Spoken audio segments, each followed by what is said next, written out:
So hi guys, welcome to my YouTube channel. Guys, आज की इस वीडियो में हम बात करेंगे कि बिना पढ़े आपको 450 नंबर कैसे लाए। अगर आप कुछ भी नहीं पढ़े या बोर्ड एग्जाम में कोई भी प्रश्न आपको बिल्कुल नहीं आता तो उसका आपको उत्तर कैसे लिखना है। ठीक है, 101% ऐसा ट्रिक आपको बताऊंगा जो कि अभी तक यूट्यूब पर किसी ने नहीं दिया है।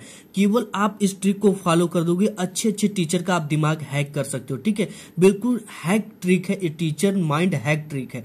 इसको आप अगर फॉलो कर देते हो तो आप बिल्कुल नहीं पढ़े हो किसी प्रश्न, मैं पूरे दावे के साथ कह सकता हूं कि आप हर एक एग्जाम को पास कर पाओगे और एक अच्छे मार्क के साथ पास कर पाओगे। ठीक है, तो अगर आप कुछ नहीं पढ़े, आपका बोर्ड एग्जाम में प्रश्नों के उत्तर कैसे दें, जो प्रश्न थोड़ा आ रहा उसको कैसे लिखे।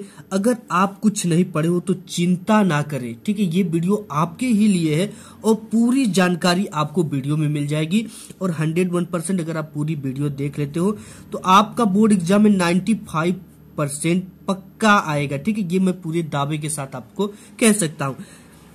तो इसके लिए देखो, अगर बिना पढ़े 450 नंबर आपको लाना है तो आपको कुछ भी नहीं करना है, वीडियो को केवल एक लाइक कर दो और यार मैं आगे बढ़ ही जाता हूं। ठीक है, तो देखो, सबसे पहले उस जो टीचर माइंड हैक ट्रिक है उसको बताने से पहले मैं आपको दो चीजें बताऊंगा जो कि आपको हर एक एग्जाम में फॉलो करना है। ठीक है, क्योंकि देखो इसी से टीचर आपके दिमाग को पकड़ ही लेता है। शुरू के आपको 2-3 पेज सुंदर लिखे, वही प्रश्न करें जो अच्छे से याद हो। शुरू के जो भी प्रश्न, अगर आप कोई प्रश्न आपको पूरे पेपर में से आता है तो उसकी आप अच्छे से करें और फुल कॉन्फिडेंस जिसमें उसी को पहले पेज में करें। अब देखो इसका ट्रिक है हैक के पीछे क्या है वो मैं आपको बताऊंगा। ठीक है, और इसके बाद जो नेक्स्ट थोड़ी सी इंपॉर्टेंट चीज है कि बोर्ड एग्जाम की कॉपी में प्रश्नों को प्रश्न संख्या वो किस खंड का है अवश्य लिखे, बीच में सादा पेज कभी भी ना छोड़े। ये चीजें मैं बताऊंगा। और देखो कैसे आपको लिखना है। ठीक है, कोई भी आपको प्रश्न नहीं आता या आप बोर्ड एग्जाम में किसी भी सब्जेक्ट को बिल्कुल नहीं पढ़े हो और उसका उत्तर आपको बोर्ड एग्जाम में देना है और देने के साथ साथ उस पर पूरा का पूरा नंबर भी लेना है, वो ट्रिक माइंड हैक ट्रिक बताऊंगा आप आज के मैं वीडियो में। तो आइए शुरू करते हैं आज के धमाकेदार वीडियो को। आपके अगर बोर्ड एग्जाम में पूछ देता ओम का नियम लिखिए, ठीक है, ये पूछ देगा लिखने के लिए, लेकिन आपको ये ओम का नियम पता नहीं है, बिल्कुल भी याद नहीं है, कुछ भी याद नहीं है। फिर भी अगर 2 नंबर का ओम का नियम आपके बोर्ड एग्जाम में पूछा है तो आपको 1.5 नंबर कैसे लाना है। ठीक है, 1.5 नंबर तक मार्क्स मैं दिलाऊंगा बिना ओम का नियम याद किए। ठीक, ओम का नियम के अनुसार यदि किसी चालक की भौतिक अवस्था है जैसे लंबाई, चालक पदार्थ का ताप नियत रहे तो चालक में बहने वाली धारा चालक के सिरों के विभवांतर के अनुक्रमानुपाती होता है। ये होता है ओम का नियम। लेकिन यही चीजें अगर आप बोर्ड एग्जाम में जाते हो तो सबसे पहले क्या फोकस करना है आपको, एक 30 सेंटीमीटर का स्केल ले लेना है। इसके साथ ही साथ लेने के साथ साथ 2 काला 2 नीला 2 काला स्केच भी ले लेना है। और आपको देखो ट्रिक कैसे फॉलो करनी है और कैसे टीचर के दिमाग को हैक करना है। सबसे पहले तो आप अपनी कॉपी को अच्छे तरीके से सजा लीजिए। सजाने वाली कौन सी ट्रिक है, ये बोर्ड एग्जाम की कॉपी है। ठीक है, अब इसमें क्या करना है आपको, 30 सेंटीमीटर वाला हमने बताया कि ये स्केल आप ले लीजिए 30 सेंटीमीटर वाला, क्योंकि इससे एक बार में ही पाई खींचा जाता है। ठीक है, लाइन खींच दिया जाता है। इसके साथ ही साथ आपको क्या करना है, स्केच से यहाँ पे एक स्केल से ज्यादा की दूरी लेकर एक ब्लैक स्केल से 2 लाइन खींच लेना है। लाइन खींचने के बाद आपको डालना क्या है, प्रश्नोत्तर संख्या। अगर आप 1 करो तो 1 का उत्तर, 2 करो तो 2 का उत्तर, 3 करो तो 3 का उत्तर। ठीक है, डाल दिया हमने। इसके बाद वो ये प्रश्नोत्तर संख्या डालना, ऊपर से एक लाइन छोड़कर, और इसको लिखने के बाद 2 लाइन छोड़ने के बाद ही उत्तर लिखना है। अब देखो ओम का नियम पूछ दिया और मुझे ओम का नियम नहीं पता है कि ओम का नियम क्या होता है। ठीक है, तो इसके लिए ट्रिक को कैसे फॉलो करना ये आप देख सकते हो। तो देखो इसको आपको लिखना, ओम का नियम यह कहता है कि ओम के नियम के अनुसार डैश डैश डैश को ओम का नियम कहते हैं। अब देखो ये डैश डैश जो है ना, आप यहाँ पे आपको क्या लिखना आपको नहीं पता है, लेकिन आप थोड़ी सी माइंड लगाए कि ओम का नियम यह कहता है कि ओम के नियम के अनुसार डैश डैश डैश। अगर ये चीजें डैश डैश में क्या बनना, ओम के नियम का अगर कुछ भी कीवर्ड आपको पता है, 1-2 कीवर्ड पता है तो आप इसमें लिख दीजिए। ओम के नियम का फार्मूला पता है तो उसको हिंदी में लिख दीजिए। अगर कुछ भी नहीं पता है तो ओम के नियम का जो चैप्टर है उससे रिलेटेड कुछ चीजें पता है तो आप लिख दीजिए। ठीक है, यहाँ पे आप कुछ भी लिख दोगे टीचर उतना ध्यान नहीं देता है, क्योंकि बोर्ड एग्जाम के जो टीचर होते हैं काफी फास्ट होते हैं, उनको पर कॉपी चेक करने का पैसा दिया जाता है। ठीक है, तो अगर वो शुरू में 2-3 पेज अगर आप अच्छे लिख दिए तो उनको पूरा विश्वास हो जाता है कि ये जो लड़का है पढ़ने में अच्छा है, उसी के हिसाब से टीचर औसत नंबर देते चले जाते हैं। ठीक है, तो इसी बात को आपको ध्यान देना कि ओम का नियम यह कहता है कि ओम के नियम के अनुसार अब देखो ओम के नियम के अनुसार अगर इसमें आपको पता है यदि किसी चालक की भौतिक अवस्था है, ठीक है, तो चालक के सिरों के विभवांतर के अनुक्रमानुपाती होता है।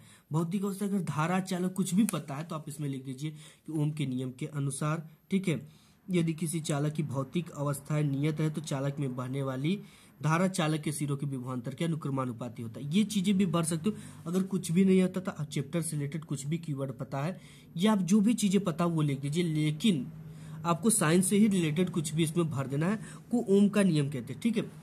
इसके बाद अगर आपको इसका फार्मूला पता है तो आप फार्मूला को लिख दीजिए R बराबर V/I, ठीक है। अगर इसके कंडीशन में अगर आपको केवल फार्मूला पता है, इसका डेफिनेशन नहीं पता है, तो आप सिंपली इसको भी लिख सकते हैं, ठीक है। आप इस तरह से लिख सकते हो कि V/I बराबर R के अनुपात को ओम का नियम कहते हैं। V/I के अनुपात को ओम का नियम कहते हैं। R बराबर V/I फार्मूला आपको पता है, इसको सिंपली आप लिख दीजिए, ठीक है। और इसका मात्रक जरूर लिख दीजिए। ब्लैक स्केच से लिखने के बाद ब्लैक पेन से आपको इस तरह से अंडरग्राउंड कर देना, ठीक है। कोई भी क्वेश्चन आए बोर्ड एग्जाम में, मैं एक एग्जाम्पल और आपको इससे इंपॉर्टेंट दे देता हूं। अगर आपके बोर्ड एग्जाम में जैसे सपोज दैट ये क्वेश्चन आ जाता है कि द्वितीय क्षेत्र किसे कहते हैं, ठीक है, इसका प्रश्न आपको नहीं पता है तो आपको इसका आंसर कैसे लिखना है। सबसे पहले आपको द्वितीय क्षेत्र क्वेश्चन नंबर 22 है, ठीक है, तो यहाँ पे लिखना है प्रश्नोत्तर संख्या 22 का उत्तर। वही प्रक्रिया करना, एक लाइन छोड़ना है, यहाँ से स्केचिंग कर लेना है स्केल से। इसके बाद आपको लिखना है क्या, द्वितीय क्षेत्रक पूछा, द्वितीय क्षेत्रक वह क्षेत्रक है जो, तो उसे द्वितीय क्षेत्रक कहते हैं। इसके अंदर इस डॉट में आपको जो भी चीजें पता हो, इससे द्वितीय क्षेत्र जैसे कि विनिर्माण प्रणाली के द्वारा अन्य रूपों में परिवर्तित किया जाता है तो उसे द्वितीय क्षेत्र कहा जाता है, ठीक है। अगर इससे रिलेटेड आपको कुछ भी, आप विनिर्माण लिख सकते हो, उत्पादों लिख सकते हो, और कुछ भी इससे रिलेटेड आपको पता हो या सामाजिक विज्ञान से रिलेटेड पता हो तो आप इसमें भरकर उसे द्वितीय क्षेत्रक कहते हैं। आपका आंसर 101% इस पे नंबर मिलेगा, ठीक है। आपको कसम, गालिया, आई लव यू, ये सब चीजें नहीं लिखना है, इन सब चीजों से बचना है, क्योंकि टीचर गुस्सा हो जाते हैं अगर इन सब चीजों को आप लिखते हो। तो इस तरह से आप इसको भी लिख सकते हो। अगर आपके बोर्ड एग्जाम में कोई लॉन्ग क्वेश्चन आ जाता है तो आपको उसको कैसे लिखना है ये आप समझ लो पहले। कि बोर्ड एग्जाम में अगर लॉन्ग क्वेश्चन आ जाता है, उसका आपको क्वेश्चन का आंसर नहीं पता है तो उसको कैसे लिखना है। जैसे यहाँ पे प्रश्न नंबर 10, उदारवादियों की 1848 ईस्वी की क्रांति का क्या अर्थ लगाया जाता है, इसका आंसर आपको लिखना है, ठीक है। देखो क्रांति से क्या होता है इसको डिटेल्स में लिखना है। सबसे पहले वही आपको प्रोसेस कर लेना है, प्रश्नोत्तर संख्या के बाद 2 लाइन छोड़ लेना है। तो यहाँ पे आपको लिखना है उदारवादियों के 1848 ईस्वी की क्रांति का अर्थ है इस क्रांति के अनुसार। अब देखो आपको थोड़ा सा प्रेजेंट आप माइंड लगा देना, जहां भी क्रांति होती है किसी अच्छाई के लिए होती है, ठीक है, और उसमें जान माल की हानि होती है और आपके सामाजिक क्षेत्र में परिवर्तन होता है जहां पे क्रांति होती है। क्रांति भी इसीलिए होती है। तो अगर इससे रिलेटेड आपको अपने शब्दों में कुछ भी पता है तो इस डैश डैश की जगह पे लिखना है। लिखने के बाद अंत कैसे करना, इत्यादि क्षेत्रों में परिवर्तन हुए थे 1848 ईस्वी में। इसके बाद कुछ और भी लिखना है, सामाजिक क्षेत्र में परिवर्तन हेडिंग डालना है।